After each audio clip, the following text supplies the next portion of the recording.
Okay, so today, photosynthesis, and like I've said over and over again, photosynthesis is one of the topics that the question writers for AP seem to like the best. They always ask lots and lots of questions about it. So one thing you got to know is just the equation. You need to know the reactants and the products and what photosynthesis does. So we know that to do photosynthesis, plants need sun or some kind of light. We know they need carbon dioxide. And how does that CO2 get into the plant in the first place? Through the stomata, which are usually where? Bottom of the leaf. On the bottom. Why on the bottom? Why not on the top? Keep water from getting. Not so much. To keep water from getting out. Because most plants are land plants. And if you put the holes on the top, what would happen? That was dry up. The sun would be shining right on the holes, and what would the water do? It'd evaporate really fast. What do we call that process where water evaporates and leaves through the plant? Transpiration. Transpiration. Kind of like perspiration. Transpiration. That would happen really fast. So most plants put them on the bottom so they can breathe in the CO2, breathe out the oxygen, but not lose too much water. If, though, you were a plant like a lily pad, where would your stomates have to be? They have to be on the top. That's okay for you if you're a lily pad because you're not so worried about water. You're not so worried about water because there's plenty of it. If you were an underwater plant, completely underwater plant, how do you breathe?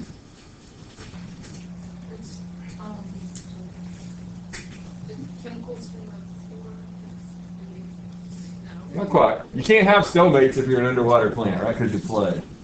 So how do you get your gases in and your gases out? Diffusion. Okay. A plant that lives under the water, what kind of outer covering is it going to have? Thin. So that stuff can go through it, right? It's going to be very thin and moist, so things can go in. But plants have to breathe. They want to breathe in their CO2 and out their oxygen. They also need water. I don't know what I just did there. H2O. And we know that they're making carbohydrate, which we usually write how? C6H12O6, glucose.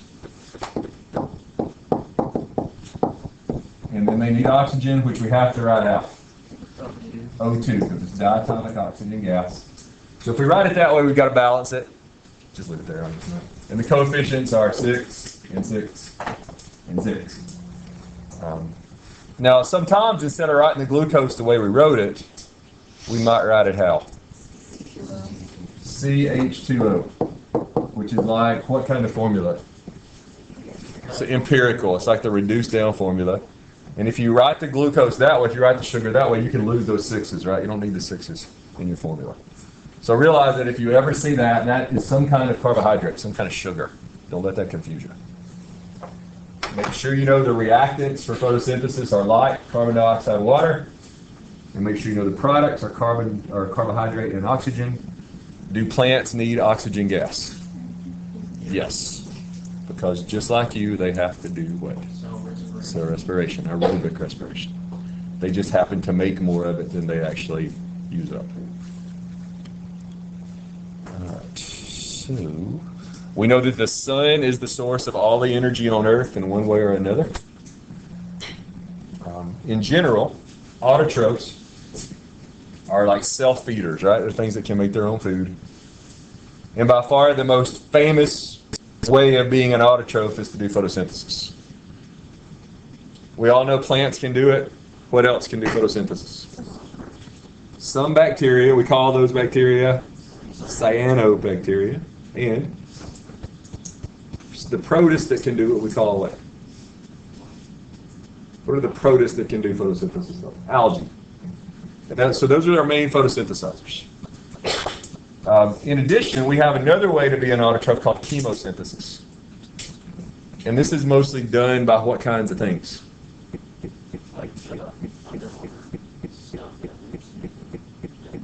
Things that live really deep in the ocean, usually bacteria, near vents, in the volcanic vents. There's very little to no light down there. So what are they using as their energy source? Inorganic chemicals coming out of the vents, usually based on what element? Sulfur. But other than that, it's very much like photosynthesis. They use the energy from those chemicals to make sugars.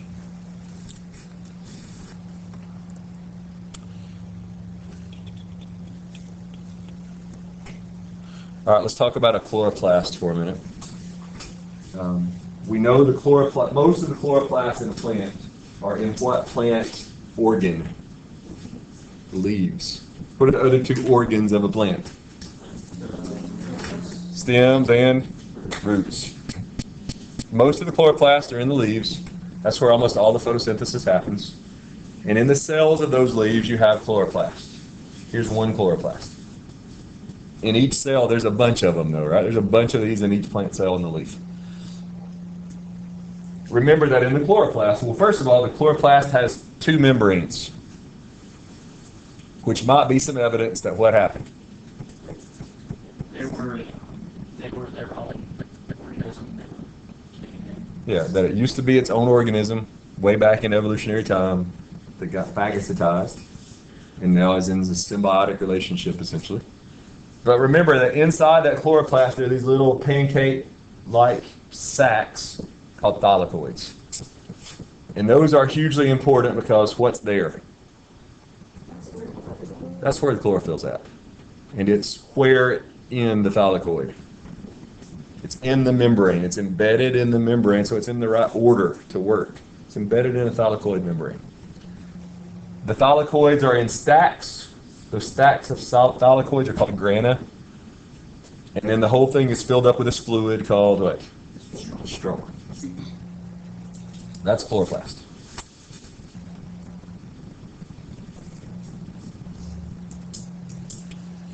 All right, so let's zoom in on a chloroplast. This is a picture now not of a chloroplast, but of a single thylakoid.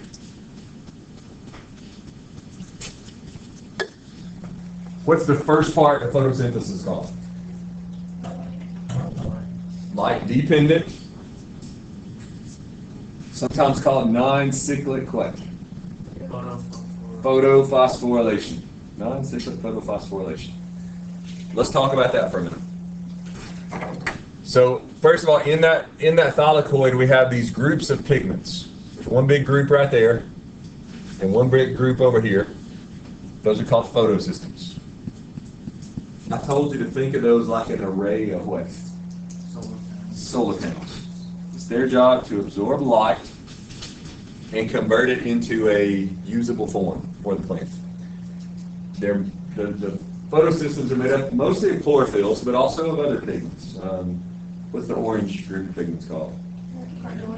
Carotenoids or carotenes. Either one works. Usable form.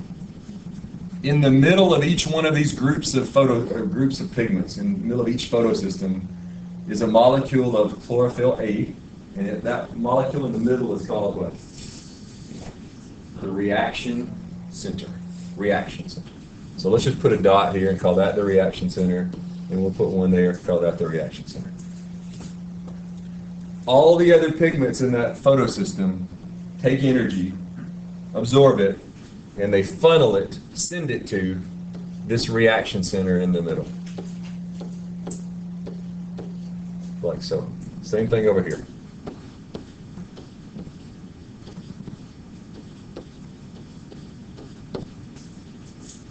So that reaction center is gaining energy, gaining energy, gaining energy, gaining energy.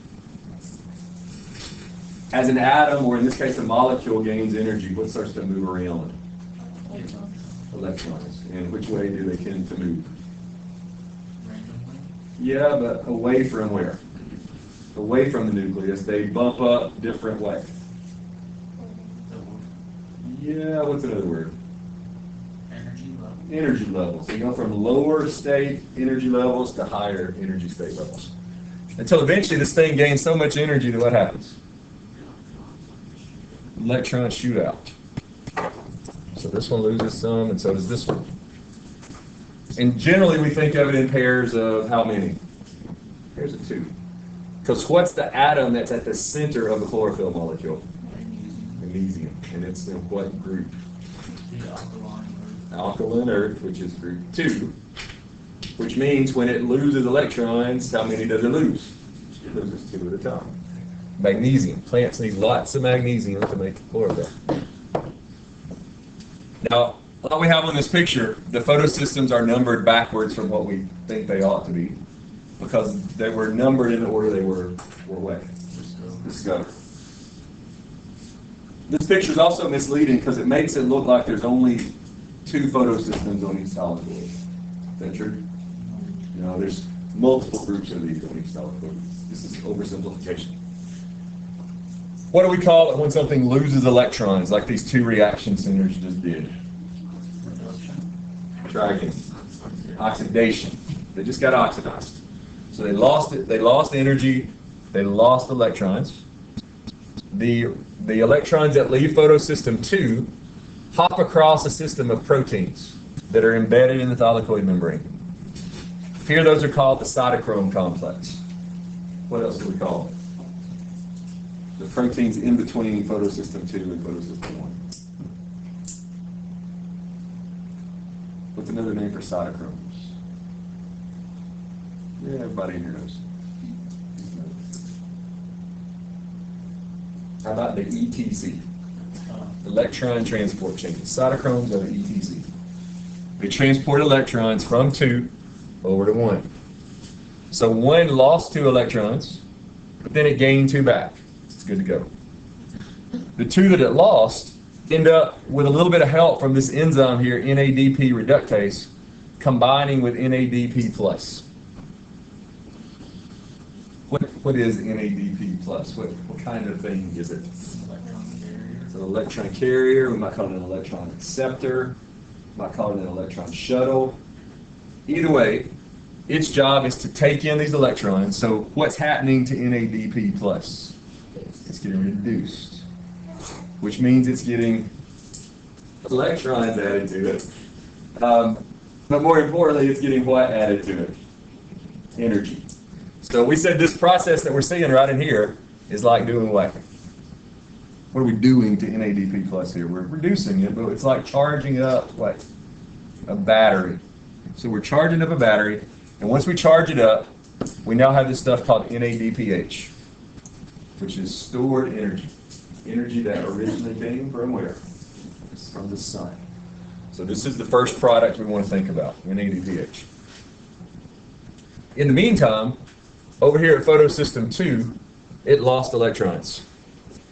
And I told you to think about photosystem 2 sort of like a drug addict who doesn't have any drugs. What starts happening to them? What's the word? Yeah, they can start really good withdrawal symptoms, right? And they start going crazy and doing stupid stuff and getting in trouble. Well, in this case, photosystem 2 has an electron withdrawal, and it needs electrons so bad, what does it do? Yeah, it beats down water, mugs water molecules, rips them apart, and steals electrons from water. What's that process called? Beating down, breaking apart, stealing from poor little water molecules. Close. It's called photolysis, which means using light to split, in this case, water. So the water gets split. The reason it gets split is so that the electrons go back up here. But what's left of a water that got mugged and broken in half? Oxygen and H. In this case, it's not just hydrogen, it's H what? H plus. Because we took the minuses, so the pluses are left behind. So we get H pluses, and we get some oxygen. Now, what do we know about O2? Or O? What do we know about just oxygen? O. It doesn't happen by itself. So this has to happen through 2 times. 2 waters have to be mugged and beaten down. And if 2 are mugged and beaten down, we end up with 4 H pluses, 4 hydrogen ions, and 1 molecule of what? O2.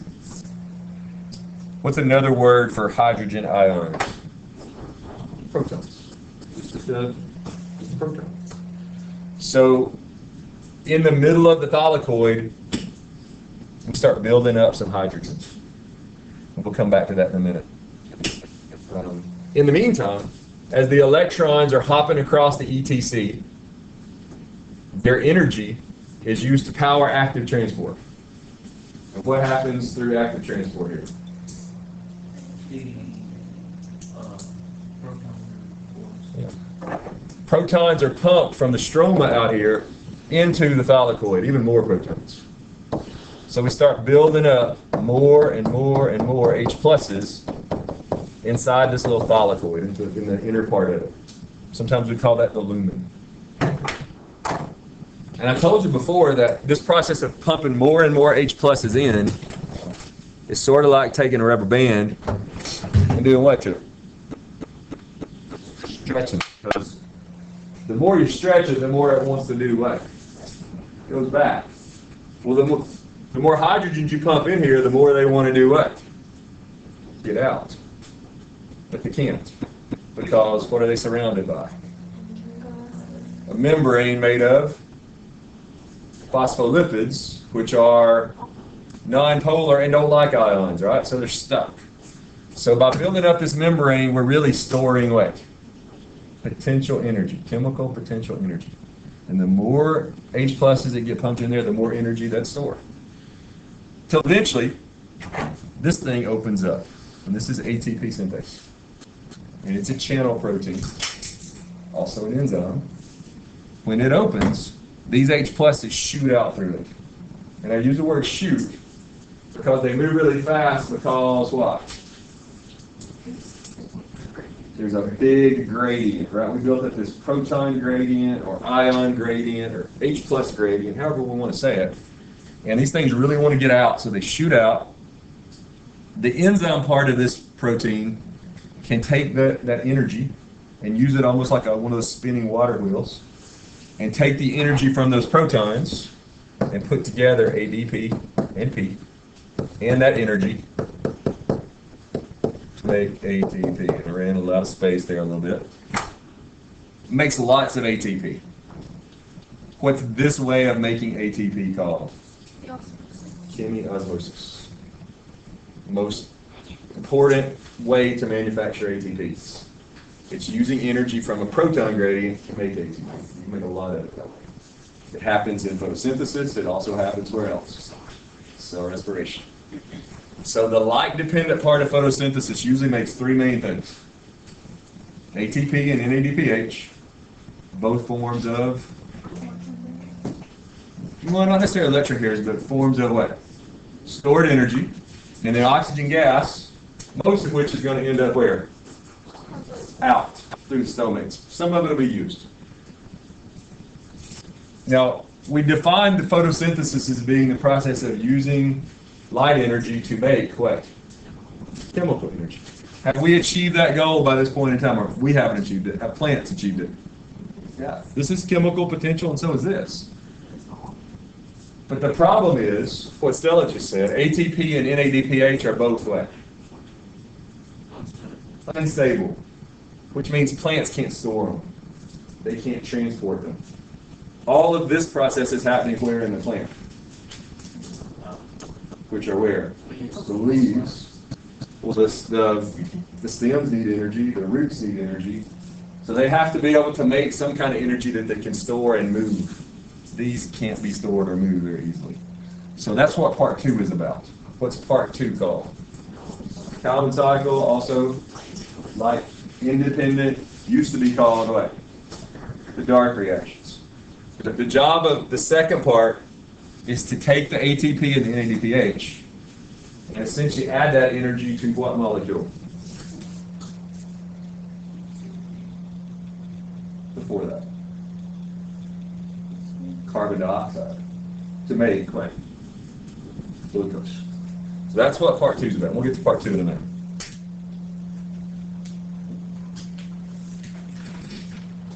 All right, while we're here, what's the smallest particle of light? A photon. And different kinds of light have different amounts of what? Energy. This diagram sort of explains that. There's an important equation, looks like this, where C stands for what? Speed of light. which is a constant, at least in air. And a little upside down y, lambda, what's that? Wavelength. And F stands for frequency. So if this is constant, which it is, what happens if this increases? If wavelength increases, what happens to frequency? It decreases. What's that kind of relationship called? Where, there you go, inversely proportional. When one goes up, the other goes down, inversely proportional.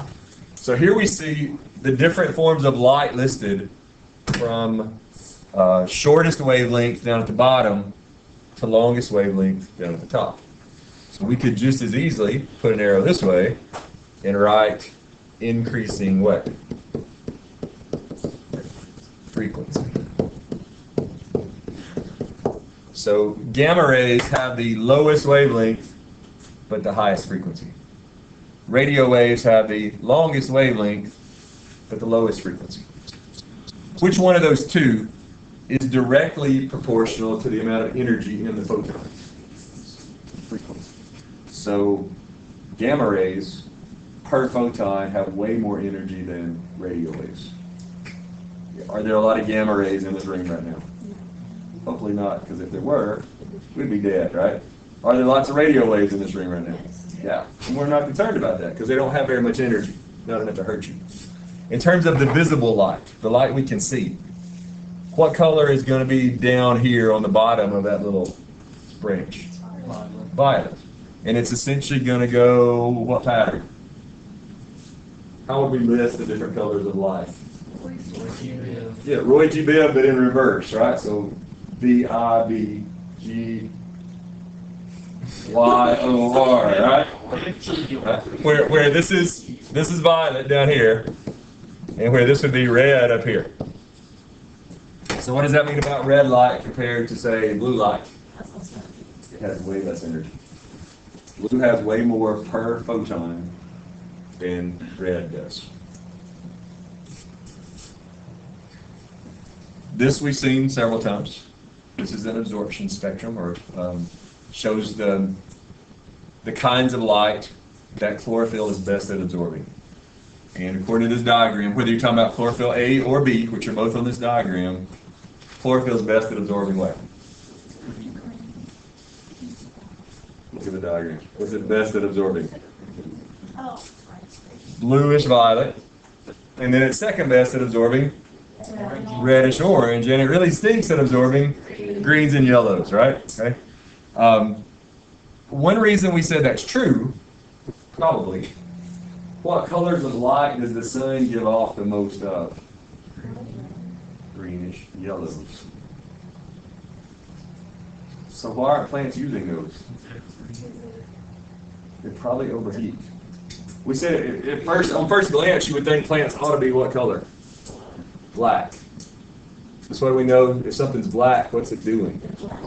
It's absorbing everything. It's not reflecting anything. Seems like that makes more sense. But we said that probably why no plants have evolved to be black is they would absorb so much light, a lot of that light would get converted to heat and they would burn up. They'd get too hot. So plants have evolved to use the two sides of the spectrum, the two extremes, the bluish violet, the reddish orange. Some numbers you ought to remember. If you see a wavelength number around 700, that's in nanometers, you should think red. If you think somewhere around 400, blue. Just know those two numbers. 400, bluish, 700, reddish. Two good numbers to know. So plants are green because they do what? They reflect green. If you tried to grow plants in only green light, what happens? They would die.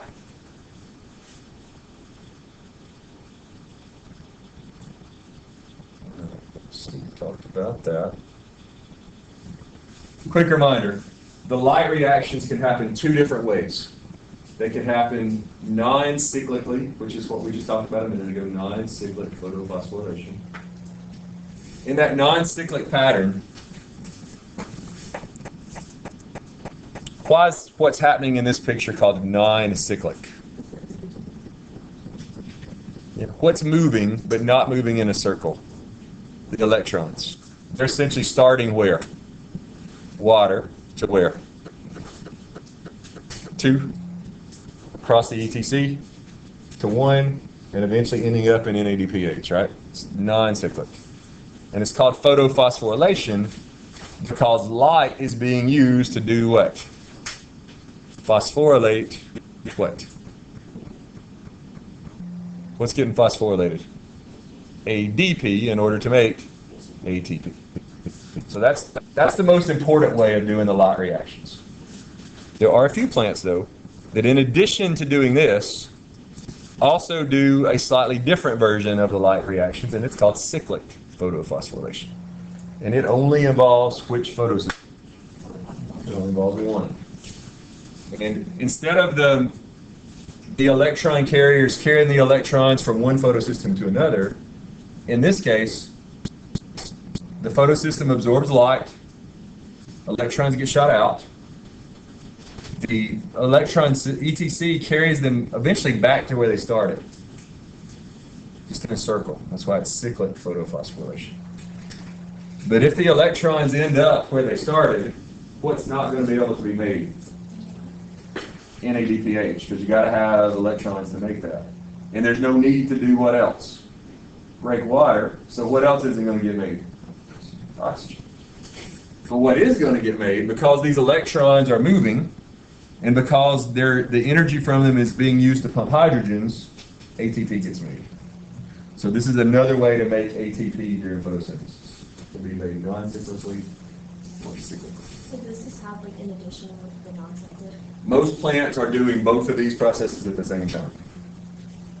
Turns out to make sugar, the plant needs a little more ATP than it needs in ADPH. So this gives them some extra ATP. All right, let's talk about the other part of photosynthesis, and we'll call it a day there. Let's go with this diagram. This is the diagram of the Calvin cycle. And let me mention this. Most plants, at least around here, fall into what category of plants? C3. Now all we're going to talk about today is C3 plants. C3 plants are good at living where? Temperate kinds of places. Especially places where it's not too hot, not too dry. They're fairly, they can handle what fairly well? They can handle the cold fairly well, but they don't handle hot, dry very well at all. Most of the plants around here, C3. So what we're looking at now, what we're going to talk about now is just how C3 plants do things. Turns out C4 and CAM do every step in this diagram too, but they have an extra step between the light dependent part and the Calvin cycle. So don't worry about C4 and CAM right now. Just talk about C3. So plants take in 3 molecules of CO2. Think of 3 at a time because of the way the cycle works. 3 CO2s at a time. Those come in through the stomata. In the leaf, in the what's called the mesophyll of the leaf, the middle part of the leaf, there is an enzyme called rubisco. Rubisco is the most common protein on Earth. One of the reasons it's so common is it's not very good at what it does. Which means if you're a plant, you better what? You better have a bunch of it, because it's not very good at what it does. So you need a lot. So rubisco, its job is to do what's called carbon fixation. That's step 1 of the Calvin cycle. Its job is to take CO2 and attach it to a carbon chain that's already in the plant. That carbon chain that's already in there is a chain of 5 carbons, as you can see here, and it's called RUBP. Some people call it ribulose bisphosphate. So we're going to connect a CO2, 1 carbon thing, to a 5 carbon thing. And in most cases, 5 plus 1 equals what? 6. Well, sometimes 14, but in this case 6. So we make this stuff right here. Notice it's a 6 carbon chain, but it tells us in this diagram it's a short-lived intermediate. What do we know intermediates are? They're things that get made during a what? They're in the metabolic pathway, but they're not the thing that we're trying to make. They're like a stepping stone, right? We've got to make this, to make this, to make this, to make this, to make this. So this short-lived intermediate breaks apart. Now remember, we were doing this 3 at a time. So we took 3 CO2s and connected them up to 3 5-carbon chains. So we ended up with 3 6-carbon chains of stuff. Well, those break in half. If 3 6-carbon chains break in half, what do we got? 3 6-carbons break in half. What do we got? 6 3-carbons, right? So we end up with 6 chains of 3 carbons each. And I call those most of the time PGA. It stands for phosphoglycerate, but most of the time you're going to hear them called PGA molecules. These things are sort of like sugar, half of the glucose, but what are they missing? They're missing the energy. It's like diet sugar. Nobody likes diet sugar. That's not good. Plants don't like it either. So what the plant's got to do in the next step of the Calvin cycle is charge it up. And they're going to charge it up using energy that came from where? The light-dependent part. And that second part of the Calvin cycle is called the reduction stage. Stage 2, reduction. So here we can see we're going to take the PGA and we're going to add in ATP. The ATP is going to go in, ADP is coming out. So what's happening to the phosphoglycerate? It's getting what? No? It's ATP's going in and ATP's coming out. ATP's losing a phosphate, which means that must be gaining the phosphate, right? So it's getting phosphorylated. And we know transferring phosphates is an efficient way to do what? Transfer energy. So we're energizing it.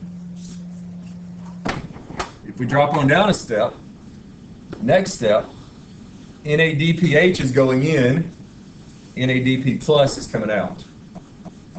So what's happening to the NADPH? It's getting oxidized. It's losing electrons, which means this thing must be getting what? Reduced. What's another name of that? No, you don't really need to know the name. But what you do need to know is that transferring electrons to things is also a very efficient way to do what? Transferring energy to things. So in both of these steps, whether we're talking here or here, energy that came from the light-dependent part is being added to this PGA. When this is done, we end up with a molecule called G3P. My computer's behind, it'll catch up in a moment. G3P is essentially half of what? Half of the glucose with what? With the energy. It's got a phosphate attached to it. Each time the Calvin cycle goes through, the plant makes 6 PGA or 6 G3Ps. But it's kind of inefficient process because they only take out of those 6 that they made, they only take out 1. And that 1 that they take out might be used to make what? What do the plants use G3P to make? Glucose or fructose or cellulose or starch or whatever the plant may need, sugar-wise. Use it to make all those things. The other 5, though, continue along the cycle, and they're used to do step 3. Step 3 is called regeneration of the carbon dioxide acceptor, or I could usually call it regeneration of RUBP. Because here's the thing. If a plant was to run out of this RUBP stuff, what does that mean? They die because they can't do what? They can't do the Calvin cycle. So they have to ensure that they never run out of this. So 5 of these G3Ps that they make during the Calvin cycle are simply used to revitalize, to restore the amount of RUBP in the cell. And that's the Calvin cycle. Where in most plants does this occur? The leaves. Well, the leaves, but let's be more specific. What part of the chloroplast? Stroma, the liquidy part. Happens out in the stroma of the chloroplast. So the one main product of the Calvin cycle, you might think of it as the ultimate product of the Calvin cycle, G3P, or you might just say glucose, but technically it's G3P. And then the G3P is put together in different configurations to make whatever sugar the plant might need at that point. Does that work? All right, let's see. We'll go ahead and mention this, and then we'll pick up here tomorrow afternoon and go from there. Over here on the left is a leaf from a C3 plant, which are the normal plants around here. Those leaves have a cuticle on the outside, on the top. What's that cuticle made out of? Wax. Its job is to keep out what? Keep out germs, keep in water, right? Underneath that are the photosynthetic cells. So these are the cells that actually carry out photosynthesis. And like I said a minute ago, this middle part of the leaf is called the mesophyll, middle part. Why are there so many holes down here on the bottom part of that? Sometimes this is called the spongy mesophyll because of all the holes. Why is it spongy down here? Yeah, but why? Where are the breathing holes? They're on the bottom. So CO2 has got to work its way up all the way to the top, right? If this was solid, would that be easy to happen? No, so it's like breathing holes. The air has to go through. And then in the middle of that leaf are these, what we call veins. What's running through the middle of those veins? What two tubes? Xylem and phloem. The xylem tubes are the tubes that transport what for the plant? Water and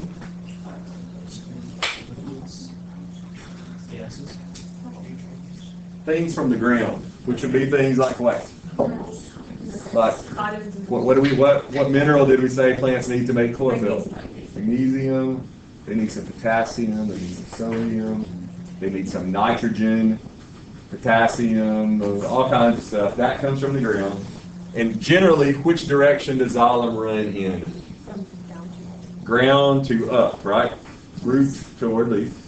And the phloem, on the other hand, also inside that tube, those mainly transport what? Sugars from leaves down to the stems and on down to the roots, right? So that's the bundle. And sometimes the veins are surrounded by this group of cells called the bundle sheath.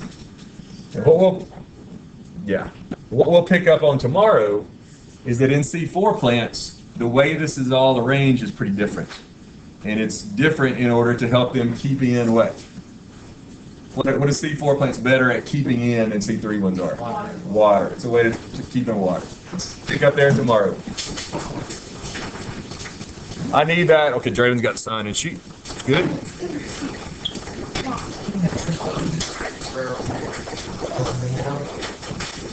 Thanks, sir.